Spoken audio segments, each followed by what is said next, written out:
সকল মায়া মমতা ছেড়ে তিনি চলে গেছে।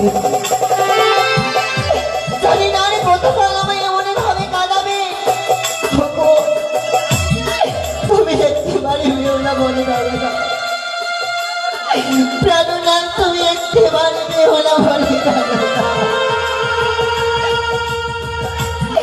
আমি স্বপ্ন ভাবতে পারিনি মা, আমার স্বামী দেবতা এমন ভাবে আমার ছেড়ে চলে যাবেন তিনি, আমি স্বপ্ন ভাবতে পারিনি। প্রাণনাথ